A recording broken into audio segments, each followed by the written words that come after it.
अस्सलाम वालेकुम नाज़रीन, प्रोग्राम न्यूज़ व्यूज़ में आपको खुशामदीद कहूँगी और मैं हूँ आपके मेज़बान पलवशा महमूद। ट्रंप इंतज़ामिया ने सफरी पाबंदियाँ लगाने वाले ममालिक की फहरिस्त तैयार कर ली। तफसीलात के मुताबिक दुनिया भर से अमरीका आने वालों की सख्त जांच पड़ताल के मंसूबे के तहत अमरीकी सदर ट्रंप की इंतज़ामिया मुख्तलिफ ममालिक पर सफरी पाबंदियाँ आयद करने पर गौर कर रही है। साथ ही पाकिस्तान समेत 41 मालिक शामिल हैं। पाकिस्तान उस ग्रुप का हिस्सा है जिसमें अगर हुकूमतों ने सिक्योरिटी उमूर बेहतर ना किए तो उन ममालिक के शहरियों को अमरीकी वीज़ा पाबंदियों का सामना करना पड़ सकता है। ताहम दूसरी जानिब हुकूमत ने सिक्योरिटी इदारों के साथ मिलकर दहशतगर्दों के खिलाफ कार्रवाइयाँ मजीद तेज़ करने का फैसला किया है। आज भी खैबर पख्तूनख्वा में सिक्योरिटी फोर्सेस की 2 मुख्तलिफ कार्रवाइयों में 9 खवारिज हलाक कर दिए गए। ISPR ने इस हवाले से बताया है कि सिक्योरिटी फोर्सेस की जानिब से कार्रवाइयाँ और जो है वो जारी है। ISPR ने बताया कि सिक्योरिटी फोर्सेस ने खुफिया इतलात पर मोहम्मद में ऑपरेशन किया और मौसर अंदाज में खारिज के ठिकाने को निशाना बनाया है। और अपनी गुफ्तगू में वज़ीर रेलवे हनीफ अब्बासी ने कहा कि फैसला हो चुका है कि मासूम इंसानी जानों से खेलने वाले दहशतगर्द चाहे पाकिस्तान में हों या भाग कर अफगानिस्तान या किसी और मुल्क चले जाएं, उन्हें नहीं छोड़ा जाएगा। मजीद कहा कि हमें सोचना होगा कि मुल्क में दहशतगर्दी ने दोबारा सर क्यों उठाया। पूरी दुनिया को सीपैक खटक रहा है और कोशिश यही की जा रही है कि पाए तकमील तक ना पहुंचे, लेकिन हम कोशिश करेंगे कि जल्द अज जल्द सीपैक को मुकम्मल किया जाए। इसी हवाले से बात करने के लिए हमें ज्वाइन कर चुके हैं जुल्फ़िकार अली बदर साहब पीपल्स पार्टी से, आसिफ बाजवा साहब मुस्लिम लीग नून से और सर बुलंद खान साहब तहरीक इंसाफ से। तीनों मौजूद मेहमानों का बहुत शुक्रिया। सबसे पहले आसिफ बाजवा साहब आपकी जानिब आना चाहेंगे। एक बार फिर से पॉलिसीज़ बना ली गई हैं कि पाकिस्तान का इमेज बाहर की दुनिया में दूसरे ममालिक में उजागर करना है और जितने भी पॉलिसीज़ हैं जिसकी वजह से पाकिस्तान बाहर के ममालिक में बदनामी का शिकार हो रहा है उनको बेहतर करने की कोशिशें की जा रही हैं। क्या कहेंगे इस हवाले से? बिस्मिल्लाहिर्रहमानिर्रहीम। बहुत शुक्रिया आपका, आपने मुझे इनवाइट किया और वक्त दिया। जी, गुजारिश ये है कि पाकिस्तान एक इंडिपेंडेंट और आज़ाद मुल्क है और इस्लामिक रिपब्लिक ऑफ पाकिस्तान इसका नाम है। मैं अर्ज ये करूं कि जब कोई प्राइम मिनिस्टर या फॉरेन मिनिस्टर या किसी भी लेवल का कोई मिनिस्टर अपनी कोई स्टेटमेंट देता है तो उसको पूरी दुनिया के फॉरेन ऑफिस में उसको पढ़ा जाता है। पाकिस्तान में जिस तरीके से हम आपस में गवर्नमेंट और अपोजिशन आज की सिर्फ बात नहीं करता, गुज़िश्ता कई दहाइयों से ये बात कर रहा हूं जी, कि जिस तरीके से हम अपनी गलतियां, अपनी कमियां कुताहियां हम लोगों को, पूरी दुनिया को बताते हैं, उस वजह से हमारा इमेज खराब होता है। मिसाल के तौर पे एक वक्त था जब पाकिस्तान के एक वजीर हवाबाजी ने ये स्टेटमेंट दे दी कि पाकिस्तान में जो जितने भी ममालिक हैं, जितने भी हमारे पायलट्स PIA के या दीगर, वो सब के सब जो हैं वो जाली डिग्रियों वाले हैं जी, और वो जाली डिग्रियों वाले हैं, वो कॉम्पिटेंट लोग नहीं हैं। उस वजह से पूरी दुनिया में, बिलखसूस यूरोप में, अमेरिका में और दीगर ममालिक में रिस्ट्रिक्शंस लगा दी गई।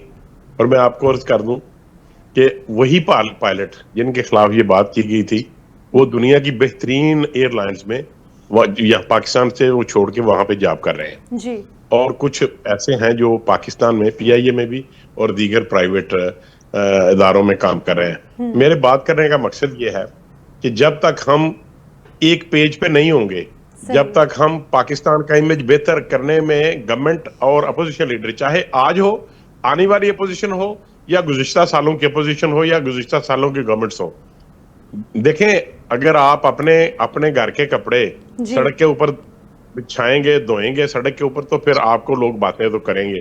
और आज मैं आपको ये अर्ज करूं, ये बदकिस्मती की बात है कि अव्वल तो पाकिस्तानियों को अमेरिका के वीजे मिलते ही नहीं थे और जिन लोगों को अब मिल भी चुके हैं जी, और जो उन्होंने 36 ममालिक की, मेरे पास जो लिस्ट है वो 36 ममालिक की है। 36 ममालिक में सबसे पहले अफगानिस्तान का नाम है और 5वें नंबर पे पाकिस्तान का नाम है। ये बड़े दुख की बात है कि पाकिस्तान का इमेज पूरी दुनिया में बेहतर नहीं है। लेकिन आज मैं ये अर्ज करूं कि गवर्नमेंट ऑफ पाकिस्तान जो है वो कोशिश ये कर रही है कि पाकिस्तान का जो इमेज है उसको बेहतर किया जा सके। सही। और अनकरीब इंशाल्लाह एक मीटिंग कॉल की जाएगी गवर्नमेंट की तरफ से जो सफरा हैं उनके लिए, कि आप देखें कि अगर अमेरिका ने या कोई दीगर ममालिक हमें देखें वो वीजे नहीं दे रहे, या हमें जॉब्स नहीं दे रहे, या हमें जॉब्स ऑफर नहीं कर रहे, या हमारी ऑफर्स को एक्सेप्ट नहीं कर रहे, सही। तो उसके लिए उनको देखना पड़ेगा।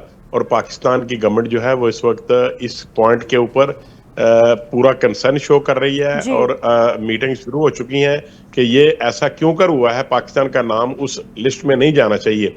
लेकिन इसमें मैं ये अर्ज करूं कि इसमें गवर्नमेंट के साथ साथ कुछ लूप होल्स हैं जो हमारे वाम भी करते हैं। मिसाल के तौर पे यकीनन आसिफ साहब, लूप होल्स को दूर करने की ज़रूरत है। आपकी जानिब दोबारा आएंगे, लेकिन बदर साहब आपकी जानिब आना चाहूँगी। अभी आपसे जानना चाहूँगी कि नेशनल एक्शन प्लान के हवाले से जो तय होने वाली कार्रवाइयाँ थी वो हमने देखा कि वो मुकम्मल नहीं हो सकी। आप इस हवाले से क्या वजूहात समझते हैं, क्यों ये कार्रवाइयाँ मुकम्मल नहीं हो सकी? बिस्मिल्लाहिर्रहमानिर्रहीम।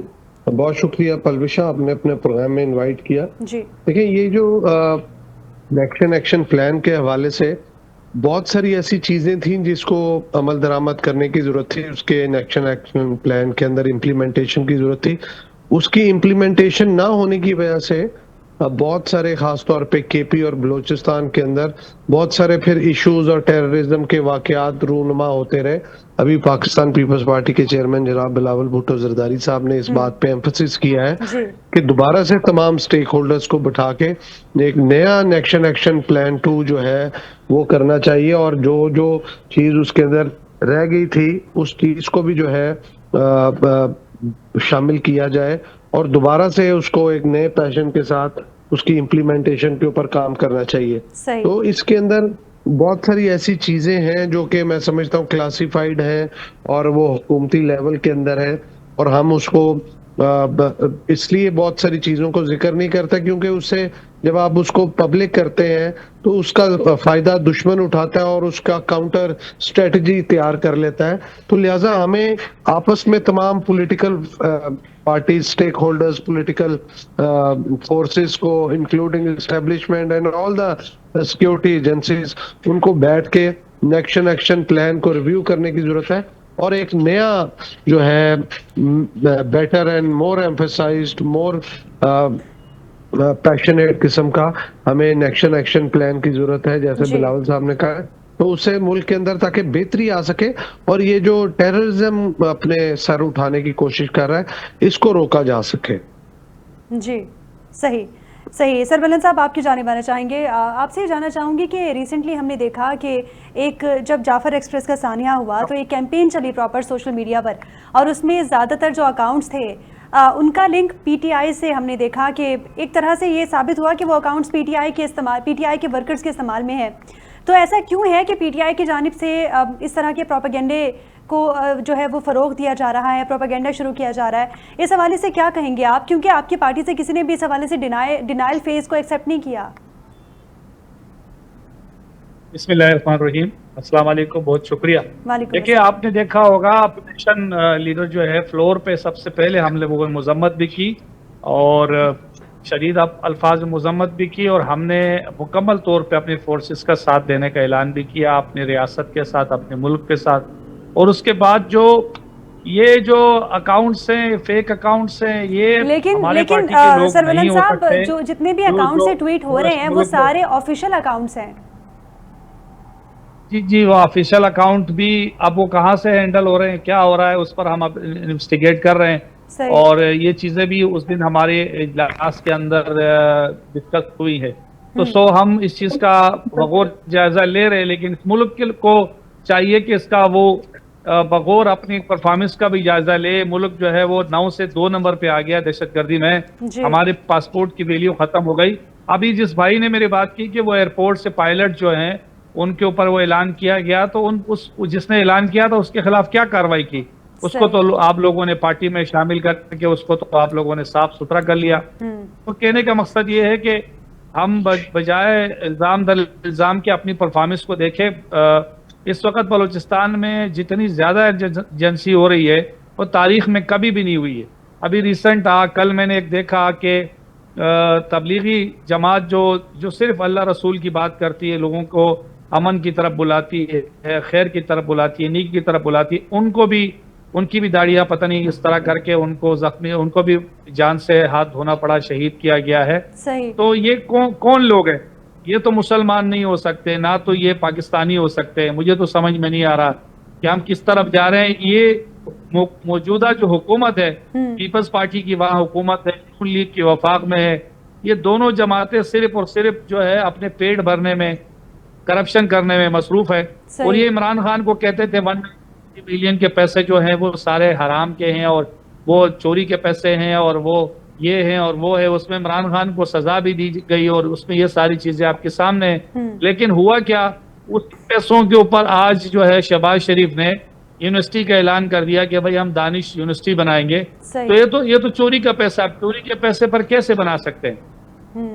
और सुप्रीम कोर्ट के अकाउंट में आया हुआ पैसा जिससे 1 रुपए भी खर्च नहीं किया गया, उस पर आप इमरान खान को सजा दे रहे हैं। और सबसे बड़ी आज 15 मार्च है, आज के दिन इमरान खान साहब ने पूरी दुनिया के सामने उम्मत मुस्लिमा का जो मुकदमा लड़ा, इस्लामोफोबिया के खिलाफ जो उन्होंने आवाज उठाई और जिस तरीके से नबी पाक सल्लल्लाहु अलैहि वसल्लम की सीरत और शान में जो एक मुकदमा लड़ा, उनकी शान के, उसके नामूस का, उसकी मिसाल नहीं मिलती। इस वजह से आज पूरी दुनिया में 15 मार्च जो है इस्लामोफोबिया के खिलाफ मनाया जाता है और ये आलमी सतह पे इसको एक दिन मुकर्रर किया गया। इस पर ये सारी चीजें इमरान खान की क्रेडिट में जाती हैं। इनके क्रेडिट में तो सिर्फ ये बम धमाके जा रहे हैं और ये करप्शन जा रही है, वेट गवर्नेंस जा रही है। मुल्क जो है वो आज मैंने एक आदत शुमार देखी, 42.5% महंगी का तनासुब है पाकिस्तान में, जबकि हमारे पड़ोस मुल्क इंडिया में 3.4 है और हमारे उससे पड़ोस मुल्क है अपना बांग्लादेश, वहां भी 3.4 कुछ तरह है। भूटान 3% पे है महंगाई के हवाले से और हम लोग 40-42% के ऊपर है। तो ये कब जो है ये ठीक होगा ये मुल्क, और कब इनमें इस तरह के हुक्मरान आएंगे जैसे इमरान खान साहब थे। और ये अवाम ने मैंडेट दिया, आपने देखा इस इलेक्शन में, और इस इलेक्शन में जो 8 फरवरी को पूरे पाकिस्तान में जो हमारे कैंडिडेट्स के निशानात नहीं थे, उनके पास निशानात ना होने के बावजूद भी लोगों ने पाकिस्तान की तारीख में आप समझ लें इंतखाबी इनकलाब था वो, जब लोग निकले, हमारे कैंडिडेट्स नहीं थे, हमारे निशानात नहीं थे और हमें कैंपेन नहीं करने दिया गया, उसके बावजूद लाखों वोट लिए और आवाम के मैंडेट पे जो डाका डाला। सरबलंद साहब इस बारे में भी बात करेंगे। बाजवा साहब आपकी जानिब आना चाहूंगी। आपने सरबलंद साहब की बात सुनी, उन्होंने कहा कि जिस अल-कादिर यूनिवर्सिटी के पैसे को ये लोग हराम का पैसा कह रहे थे, करप्शन का पैसा कह रहे थे, उसी पैसे से अब आप लोग यूनिवर्सिटी बनाने का ऐलान कर चुके हैं दानिश यूनिवर्सिटी के नाम से। क्या कहेंगे इस हवाले से? क्या वाकई इस पैसे में फ़र्क है या वही पैसा है? अब इसको कैसे रिकवर करेंगे? अच्छा, मैं ये समझता हूं कि जब हम लोग एक नेशनल लेवल के एक चैनल पे बैठे हों या आप यूट्यूब पे बैठे हों या किसी टीवी चैनल पे बैठे हों, तो हमारा काम है कि हम बात को दुरुस्त इंफॉर्मेशन दें अवाम को। सही। अवाम को मिसलीड या मिसगाइड नहीं किया जाना चाहिए। मिसाल के तौर पे इन्होंने कहा जी वो तो चोरी का पैसा है, वो इस तरह है, वो उस तरह है। देखें मैं अर्ज ये करता हूं कि अगर आपका पैसा हो जी तो वो चोर ले जाए आपका पैसा और आप बदरिया पुलिस या किसी इदारे से उस पैसे को वापस हासिल कर लें, तो फिर क्या आपके ऊपर ये पाबंदी लगनी चाहिए कि भाई ये तो चोरी का पैसा था, आपने क्यों इसके ऊपर मस्जिद क्यों बना रही हैं? सही। इसमें तो कोई शक नहीं है कि वो पैसे स्टेट के थे और गवर्नमेंट ने और जो अदालत ने, यूके की अदालत ने फैसला किया था कि ये पाकिस्तान के खजाने में पैसे जाएंगे, लेकिन एक शख्स ने वहां पे इसको करप्शन करते हुए अपनी पसंद के जजेस के अकाउंट में उनको ये पैसे भिजवा। जिस तरह आप कह रहे हैं कि वो स्टेट का पैसा था और आप लोग उस पैसे को स्टेट पे ही लगा रहे हैं, जहां तक मेरी नॉलेज में है, नहीं सर मेरी कंप्लीट होने दे, जहां तक मेरी नॉलेज में है वो पैसा जब इमरान खान के पास था, बानी पीटीआई के पास था, तो आई थिंक उन्होंने भी अल-कादिर यूनिवर्सिटी बनाने का ही ऐलान किया था। देखें, मैं ये अर्ज कर दूं कि पहले तो गवर्नमेंट के खजाने में वो पैसे जाने चाहिए, सही, और गवर्नमेंट के खजाने से जाने के बाद कहीं लगने चाहिए। ऐसा नहीं होना चाहिए कि आप किसी को पैसे देने की इवज सैकड़ों हजारों एकड़ अरावी जो है वो अपने नाम करवा लें, और वो जो अल कादर है उसके ट्रस्टी आप खुद बन जाएं, अपनी जात को इन्वॉल्व करें और आप उसके बेनिफिशियरी हो जाएं, जबकि वो स्टेट का पैसा हो, वो अवाम का पैसा हो, एक कंपिटेंट कोर्ट ने और एक बहुत बड़े मुल्क ने, एक जमहूरी मुल्क ने आपको वो पैसे वापस किए हों, जी, तो आपको कोई ये शख्स हक या कोई आइन या कानून ये हक नहीं देता कि आप खुद उस पैसे के ट्रस्टी बने और उस पैसे के ऊपर अपने नाम की आप कोई यूनिवर्सिटी बना लें। इस तरह तो नहीं हो सकता ना, ये गलत बात है।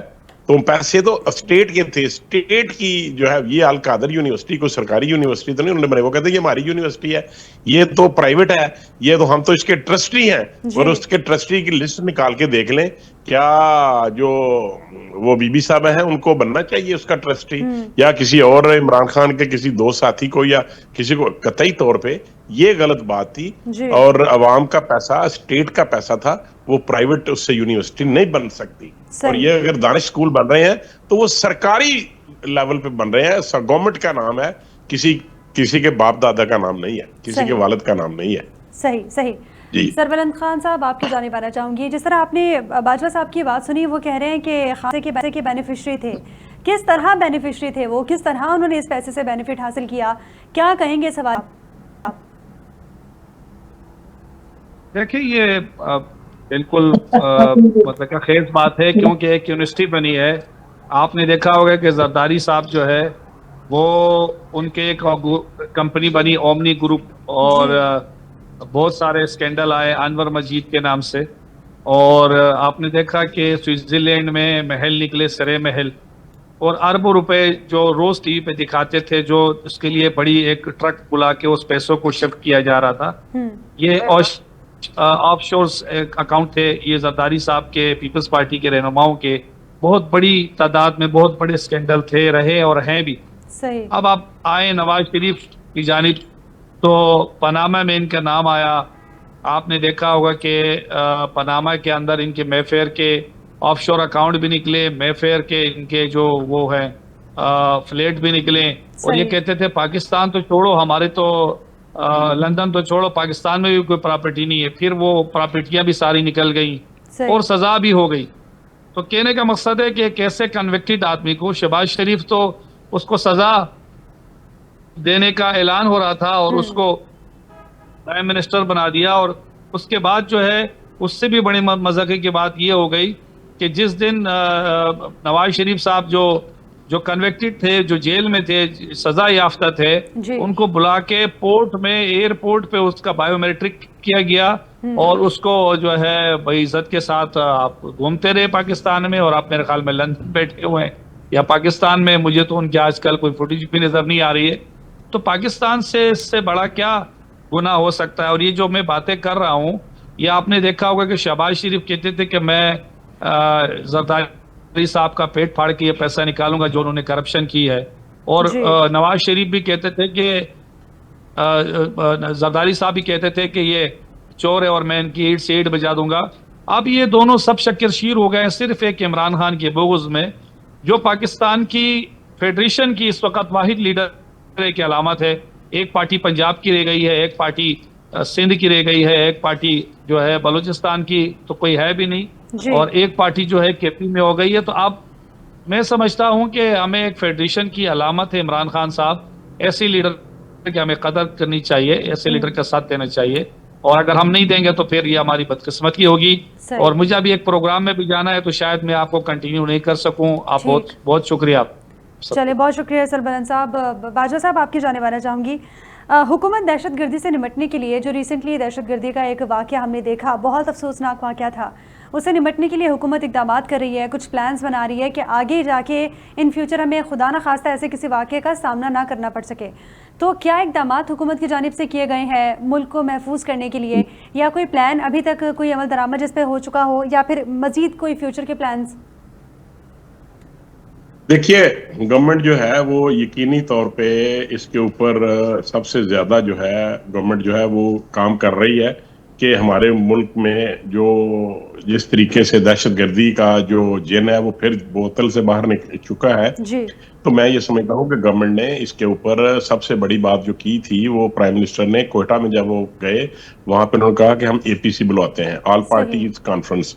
वहां पे जो बिलखसूस बलूचिस्तान के जो लोग हैं या वहां के जो उन लोगों के इश्यूज हैं, जो पॉलिटिकल इश्यूज हैं, देखें दहशतगर्दों के साथ तो अब कोई रूरायत नहीं होगी, वो जीरो टॉलरेंस होगी, लेकिन जो लोग जो हैं, अगर जो सियासी लोग हैं जो सियासत पे बात करना चाहें या स्टेट को स्टेट मानते हुए उसके ऊपर बैठ के बलूचिस्तान के मसाइल को हल करना चाहें, या एक बहुत बड़ा वहां पे इश्यूज है, एक इशू है कि वो लोग कहते हैं कि हमारे पर्सन जो है वो मिसिंग है और उनका पता नहीं चल रहा, लेकिन अगर आप थोड़ा गौर फरमाए तो आपको बहुत जल्द ये इंफॉर्मेशन मिल जाएगी कि जो मिसिंग पर्सन्स थे वही वो दहशतगर्द थे। सही। वही वो लोग थे, वो खुद मिस हुए हैं और वो अफगानिस्तान में जाके और भारतीय एजेंटों के जरिए वहां पे जाके वो तरबियत हासिल कर रहे हैं। लेकिन इस हवाले से पाकिस्तान में कोई सबूत तो नहीं है ना हमारे पास, इस ये कह देना एक बहुत बड़ी बात होगी। ये देखें, ये बिल्कुल सबूत है पाकिस्तान के पास, ये लेकिन इस वक्त ये हम ओपन नहीं कर सकते, ये सीक्रेट चीज है। यकीनी तौर पे लोग ऐसे नहीं होता कि कोई आप लिबरेशन बना लें कि आप कहें कि बलूचिस्तान BLA बलूचिस्तान, देखें उनका नाम उन्होंने क्या रखा हुआ है, BLA बलूचिस्तान लिबरेशन आर्मी, ये नाम है उनका। और ये बिल्कुल इसकी एविडेंस मौजूद है गवर्नमेंट ऑफ पाकिस्तान के पास कि उसको सपोर्ट करता है इंडिया और उसको सपोर्ट करता है अफगानिस्तान। इसमें अब कोई सीक्रेट नहीं है, ये ओपन सीक्रेट हो चुका है। तो गवर्नमेंट ने ऑल पार्टीज काउंसिल बुलाने का भी ऐलान किया है और उसके बाद जो नेशनल एक्शन प्लान था उसके ऊपर भी जो कमी कोताही या सुस्ती बरती गई है उसको खत्म करके अपने इंटेलिजेंस को हम स्ट्रांग करने जा रहे हैं। और जीरो टॉलरेंस का जो है वो गवर्नमेंट जो कह रही है कि अब जीरो टॉलरेंस होगी, और जो लोग उनके सपोर्ट करते हैं उनको सपोर्ट करते हैं, जो उनको आने वाले लोगों को सपोर्ट करते हैं, अपने पास रखते हैं या उनको फेवर करते हैं, उन सब लोगों के साथ आनी हाथों से निपटा जाएगा। और इस वक्त मैं ये समझता हूं कि पाकिस्तान का सबसे इंपॉर्टेंट इशू यही है, जो KP में या बलूचिस्तान में दहशतगर्दी बढ़ती जा रही है। पाकिस्तान और पाकिस्तान की अफवाज जो हैं, हम यकीनन इसके ऊपर पूरा जोर दे के पूरी मेहनत करके, और आपने देखा कि वो जो ये कोई ऐसी बात नहीं थी कि उन्होंने, ये बहुत अनफॉर्चुनेट हुआ कि एक वीरान उजाड़ बियाबान इलाके में, जहां पे सक्कर से अगर आप आगे चलें तो एक पहली जो सुरंग आती है, उसके सुरंग के साथ उन्होंने इस तरीके से उसको प्लान किया। वहां पे सोच भी नहीं हो सकता कि इस दूर दराज इलाके में, लेकिन मैं ये समझता हूं कि ठीक है, इसमें कोई शक नहीं है कि कैजुअल्टीज हुई हैं, पाकिस्तान के लोग भी, आर्मी के लोग और लेवीज फोर्सेस के लोग जो हैं वो भी वहां पे शहीद हुए हैं।